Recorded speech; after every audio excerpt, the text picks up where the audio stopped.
কয়েকজন উপদেষ্টা তালিকা করে প্রধান উপদেষ্টাকে জানানো হয়েছিল, কিন্তু আসলে সেটা আমলে নেন নাই। এখন বিষয়টা হলো তারা চুরি করে, তারা নিজেদের চোর, তারা তাদের দোষ, তাদের অপরাধ তারা নিজেরাই স্বীকার করছে।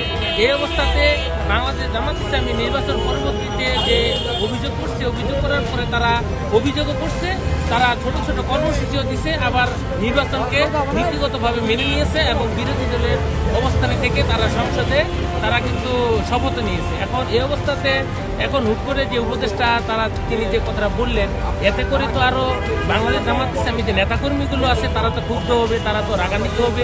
এই অবস্থাতে বাংলাদেশ জামাত ইসলামী কেন্দ্রীয়ভাবে তারা সিদ্ধান্ত নিয়েছেন যে তারা একেবারেই নতুন করে নির্বাচন চাচ্ছে এমনটা নয়, তারা বলছে যে তারা সংসদে থাকবে, আবার জামাত ইসলামী রাজপথে থাকবে।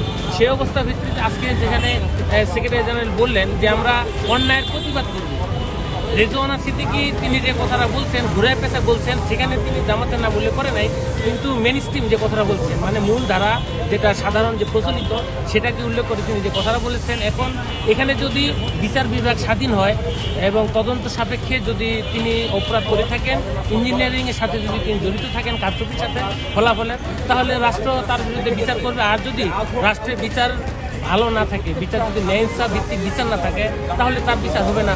আর বর্তমান সরকার যারা আসছে তারা তো অবশ্যই চাইবে না তাদের বিচার করার জন্য, কারণ তারা তাদেরকে ক্ষমতায় নিয়ে আসছে এবং দেখা গেছে যে প্রধান উপদেষ্টার ক্ষমতায় তিনি 28 তারিখে যমুনা ছাড়ার পরে তাকে ভিভিআইপি যে পদমর্যাদা দেওয়া হয়েছে।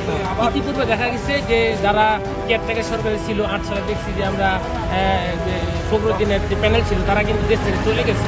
এখন ইনারা এখানে অত্যন্ত সম্মানের সহিত আছেন, ভিভিআইপি পদমর্যাদা আছেন। এই অবস্থা থেকে অবশ্যই তো এটা প্রমাণিত হয় যে এই উপদেষ্টা পরিষদ বর্তমান সরকারকে ক্ষমতা আনার জন্য বিশেষ একটা মেকানিজম করেছেন, যেটা ভোট সুষ্ঠু হয়েছে, এটা সত্য কথা, কিন্তু তারা ফলাফলে কারচুপি করেছে। ফলাফলে কারচুপি করতে গিয়ে এখন তাদের অপরাধ, তাদের দোষ, তারা নিজেরাই যদি ক্লাস করে, সেক্ষেত্রে বিরোধী দল তো কর্মসূচি দিবেই, এবং এই কর্মসূচিতে হয়তো বা এটা আরও জোরালো হবে। জোরালো হওয়ার পরবর্তীতে এখন জামাত ইসলাম এটাকে কীভাবে তারা নেবেন, যদি তারা বলছেন তারা রাজপথে থাকবেন, তারা সংসদ থাকবেন, সংসদ তারা বয়কট করবেন না, এটা আমাদের। তিনি জামাত করেন না? হ্যাঁ, তাইলে জামাত ইসলাম